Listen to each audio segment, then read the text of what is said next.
दोस्तों, मेरा नाम है नीलेश मिश्रा। कहानियां सुनाता हूं। बिग एफएम पर आप सुन रहे हैं यादों का idiot box with Nilesh Mishra season 5। कहानियां जिनमें आप मिलते हैं खुद से।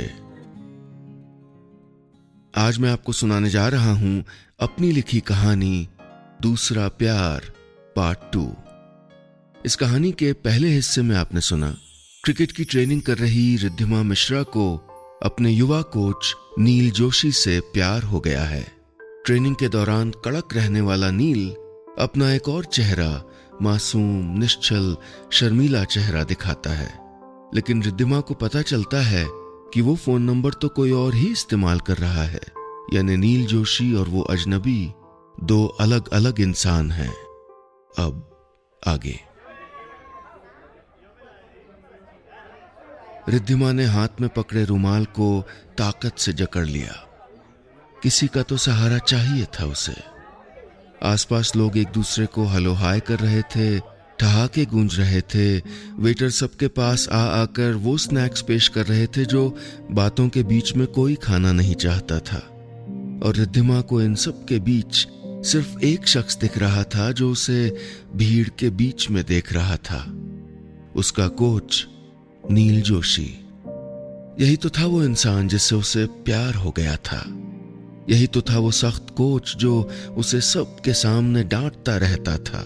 उसके स्ट्रोक प्ले, उसके पोस्चर, उसके स्टैमिना, उसकी कमजोर लेग साइड की शॉट्स, हर चीज पर। और शाम को फोन की चैट के उस छोटे से डब्बे में कोई और ही बन जाता था। सुबह वाले नील जोशी का एकदम उलट। कोई ऐसा जो मासूम था, जो शायरी करता था, जो रिद्धिमा की संगत में स्माइली बनाना सीख गया था। और अब नील कह रहा था कि वो कोई और बन नहीं जाता था, ये शख्स कोई और ही था। नील रिद्धिमा को अब भी देख रहा था। शायद सोच रहा था कि उसने पहली बार रिद्धिमा को एक कॉम्प्लीमेंट दिया था, वो कुछ बोली नहीं। कहीं उसने गलत तो नहीं कह दिया? शायद ये लक्ष्मण रेखा पार नहीं करनी चाहिए थी, या शायद अपनी पीली साड़ी में सुंदर लग रही थी वो। क्रिकेट की पोशाक के अलावा किसी और रूप में उसने रिद्धिमा को देखा ही कहां था? या कहीं वो जान तो नहीं गया था रिद्धिमा का राज? हाँ, अब ये राज ही तो बन गया था। जिस इंसान से वो अब तक नील समझकर बात कर रही थी, वो फिर कौन था? वो जो उससे हंस हंस के खुल के बात करता था, कभी शिष्टाचार की कोई हद पार नहीं करता था, उसे हंसाता था, उसकी इज्जत करता था, वो कौन था? रिद्धिमा ने तो कभी उसे नाम तक लेकर संबोधित नहीं किया था, हमेशा आप कहा था। अब क्या करेगी वो? रिद्धिमा, उसने सर उठाकर देखा। सामने नील खड़ा था, सूट और टाई में, सांस रुक जाए इतना खूबसूरत लगता हुआ। उसने हाथ से एक तरफ इशारा किया। रिद्धिमा सम्मोहित सी पीछे पीछे चल दी। भीड़ में लोग नील को हाय सर, नील भाई हम भी हैं कह के पुकार रहे थे, लेकिन वो सबको टालता हुआ कोहनियां कोहनियां अपने लिए और रिद्धिमा के लिए जगह बनाता हुआ बढ़ रहा था। नील ने क्लब के एक सुनसान हिस्से में जाकर एक छोटा सा लाउंज खुलवाया और वेटर के जाने के बाद दरवाजा धीरे से बंद कर दिया। बताओ रिद्धिमा, नील ने कहा, तुम अकेले में कुछ बात करना चाहती थी? ये वो पल थे जिसके लिए रिद्धिमा ने हफ्तों हफ्तों ख्वाब देखे थे। नील जोशी और रिद्धिमा मिश्रा एक साथ, अकेले। उस छोटे से लाउंज में इस वक्त सिर्फ एक आवाज सुनाई पड़ रही थी, एक दीवार घड़ी की टिक टिक टिक। सामने दीवार पर एक बड़ी सी घड़ी लगी थी जिसके दोनों हाथ सुनहरे बैटों की शक्ल में बने हुए थे, और वो दोनों हाथ घड़ी के बीचों बीच एक सिलाई वाली लाल बॉल से जुड़े थे। तुम कुछ बात करना चाहती थी? नील ने फिर कहा। यह सूचना के लहजे में था, सवाल के लहजे में नहीं, क्योंकि नील को अंदाजा ही नहीं था कि जवाब किस दिशा में जा सकता था। वो जवाब के लिए बेचैन नहीं दिखना चाहता था। नील जानता था कि लड़कियां उसे बेहद पसंद करती हैं, लेकिन उसने आज तक अपनी ट्रेनिंग से गुजरने वाली हर क्रिकेटर से पर्सनल और प्रोफेशनल रिश्तों के बीच एक दीवार बना रखी थी। क्या जवाब देती नील के सवाल का रिद्धिमा? हाँ, वो कुछ बात करना चाहती थी। वो तो पिछली रात भर मन की किसी नोटबुक के रूलदार पन्ने भर के आई थी। कितना कुछ था उसके पास कहने को। वो पन्ने दोनों के बीच जो मेज थी उस पर रखने भर थे उसे, लेकिन अब वो रूलदार पन्ने हवा में उड़ रहे थे, जमीन पर बिखर रहे थे। पिछले 5 मिनटों में जो सच्चाई पता चली थी उसके बाद वो समझ नहीं पा रही थी कि क्या उसके सवाल आधे आधे बट गए थे, आधे सुबह के नील के नाम और आधे रात के नील के नाम, या जो भी नाम था उसका उसके नाम। वो तो ये फैसला करके आई थी कि आज वो नील के सामने हो सका तो बेशर्म होकर दिल की हर बात कह देगी, बता देगी कि वो नील से प्यार करती थी। उसकी हर बात, हर अदा, उसके बालों का रुख, उसकी आंखों का रंग, उसके होठों के किनारे, उसका हर ऐब, गुस्से में उसके चेहरे पर खिंच गई हर लकीर, आस्तीनों तक मुड़ी उसकी कमीज, सबसे प्यार था उसको।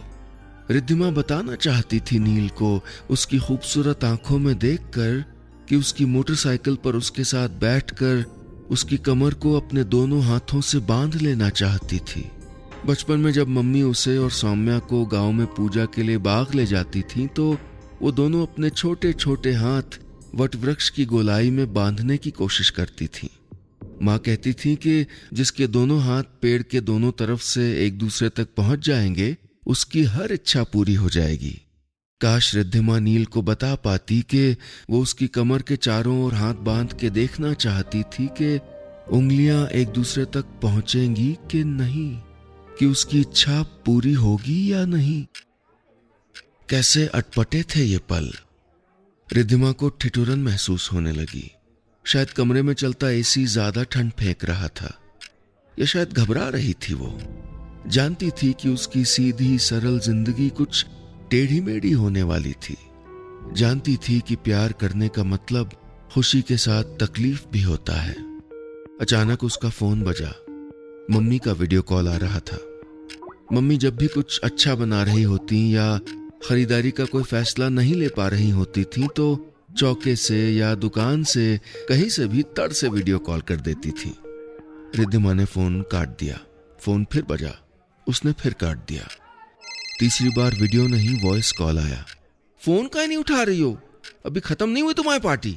रिद्धिमा ने फोन कान से सटाया और कहने वाली थी कि नील सर के साथ हूं मम्मी, करती हूं ना। लेकिन न जाने क्यों वो बोली नील जी के साथ हूं मम्मी, करती हूं ना। हाँ, फोन की घंटी बजने और फोन उठने के बीच में उसने फैसला कर लिया था कि उसे प्यार के बारे में हिचकना नहीं था। उसने अपने परिवार के बाहर पहली बार किसी को इतना जरूरी बन जाने का अधिकार जो दे दिया था। हाँ, मैं आपसे कुछ बात करना चाहती थी, रिद्धिमा ने कहा। मैं आपसे प्यार करने लगी हूं। नील अपने मोबाइल फोन में कुछ देख रहा था। उसने अचानक सर ऊपर उठाया और रिद्धिमा को खामोशी में देखने लगा। रिद्धिमा ने अपनी बात कहने के बाद जवाब का इंतजार करते हुए अपने दाहिने हाथ से अपने बाल कान के पीछे सहेजे और नील के चेहरे से थोड़ी दूर पर कोई शून्य तलाश कर उसे देखने लगी। 1 सेकंड, 2 सेकंड, 5 सेकंड। जवाब के इंतजार में उसे समझ नहीं आ रहा था कि हाथ कहां रखे। फोन हाथ में ले या अपने बाएं हाथ पे पहनी 2 अंगूठियों पर दूसरे हाथ से उंगलियां फेरने लगे। उसके हाथों में शायद हल्की सी कंपकपी थी। उसके होंठ सूख रहे थे। उसने घबराहट के कारण सूखे पड़ रहे अपने होठों पर अपनी जबान धीमे से फिराई। सामने मेज पर रखे ग्लास में पानी डालकर पानी पिया। फिर कांच पर बन गए लिपस्टिक के निशान को बेवजह देखने लगी। 20 सेकंड बीत चुके थे। नील उसे देख रहा था, कौन जाने निहार रहा था, लेकिन उसका जवाब नहीं आया था। आखिरकार जवाब आया। तुम स्टेट टीम सिलेक्शन के लिए ठीक से कर रही हो तैयारी? State team selection? एक लड़की ने सारी हिम्मत जुटाकर किसी से जिंदगी में पहली बार प्यार का इजहार किया था और यह था उसका जवाब। इतना अपमान, वो एक ना के भी लायक नहीं थी। रिद्धिमा की आंखों से काजल गीला होकर बह निकला। वो उठी और तेजी से कमरे से बाहर निकल गई। घर जाते समय रिद्धिमा रास्ते भर रेडियो टैक्सी के पीछे की सीट पर बैठी रोती रही। बहुत रोई।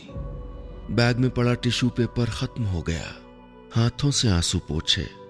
काजल हथेलियों के पीछे लिपट गया। आंसू साड़ी ने सोख लिए। साड़ी माँ की दी हुई थी। माँ को उनकी सास ने शादी के बाद मुंह दिखाई के वक्त दी थी।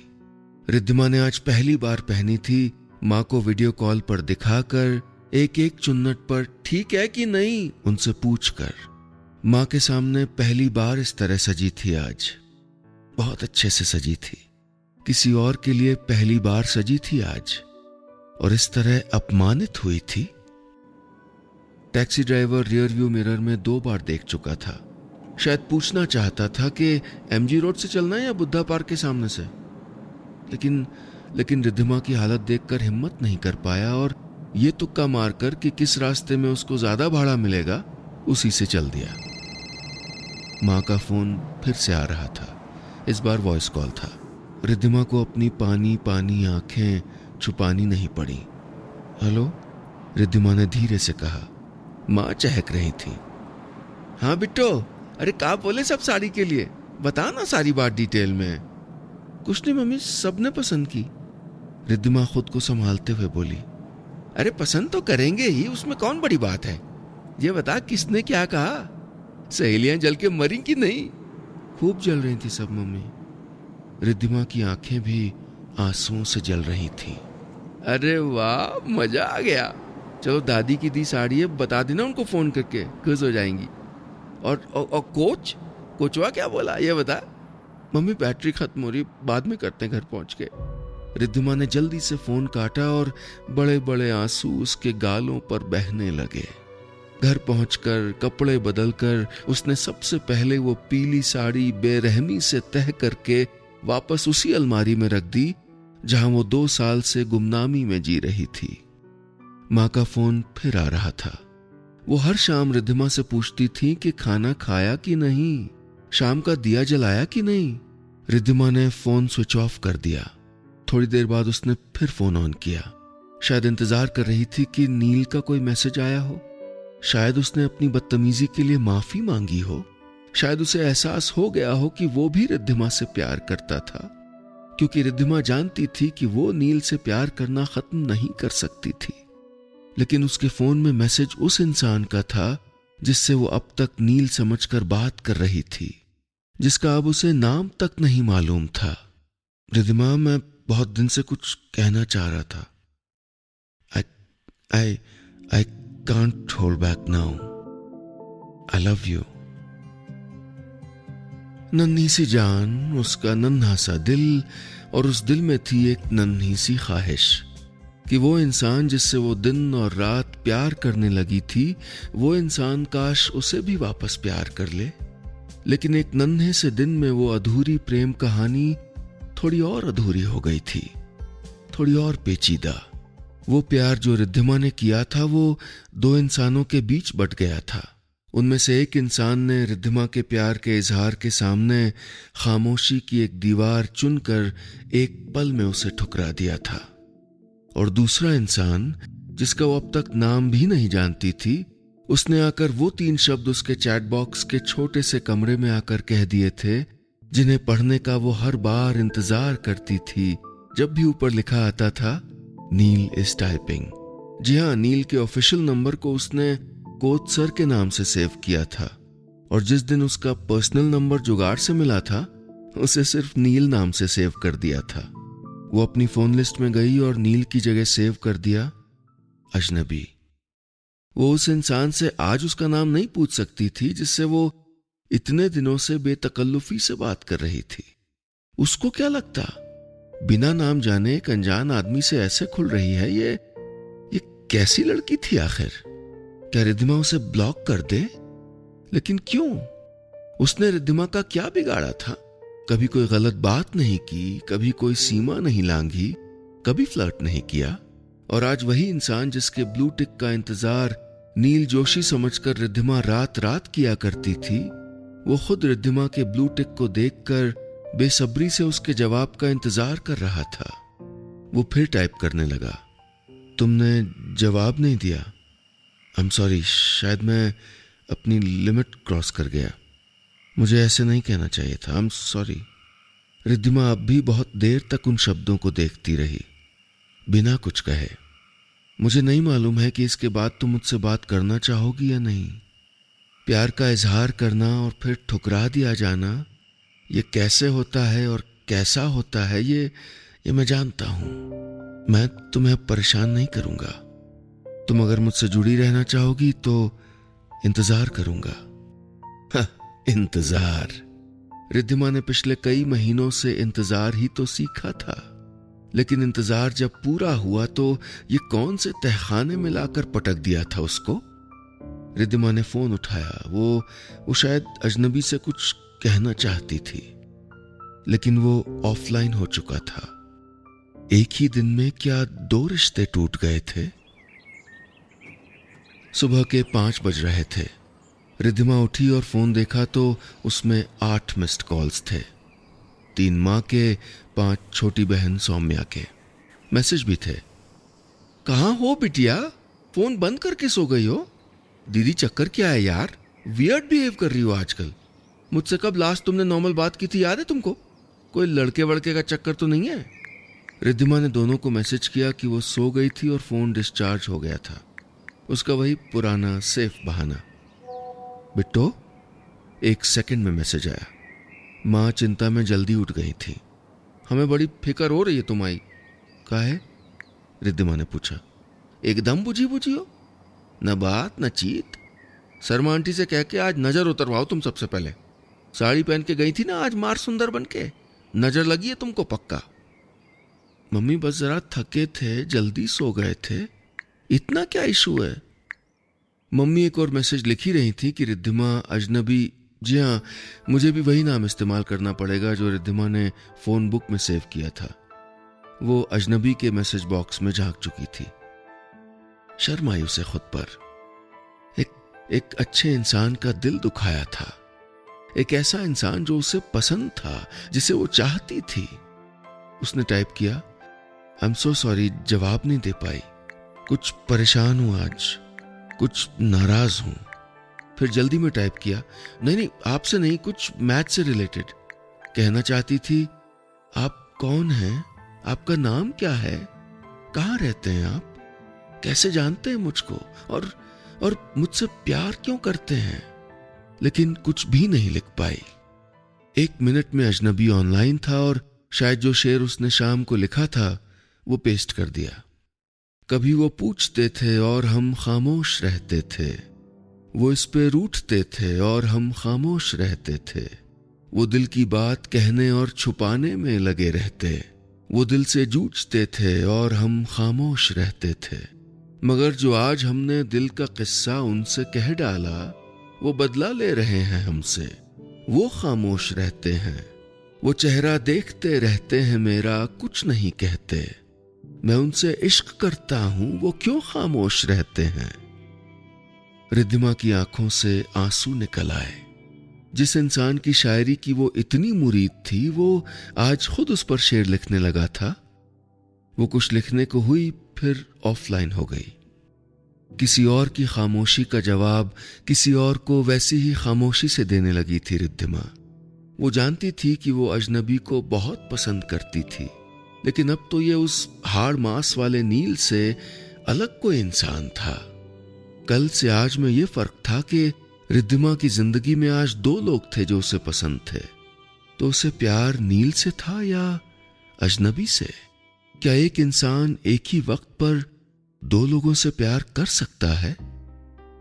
जवाब रिद्धिमा जानती थी। हाँ, एक ही वक्त पर उसे 2 इंसानों से प्यार हो गया था। दोस्तों, ये था कहानी का दूसरा हिस्सा। रिद्धिमा क्या दिल के इस चक्रव्यूह से निकल पाएगी? आने वाले उस टूर्नामेंट में क्या होगा जिस पर रिद्धिमा के करियर का दारोमदार है? जानने के लिए सुनिएगा कहानी का तीसरा हिस्सा, दूसरा प्यार, पार्ट 3।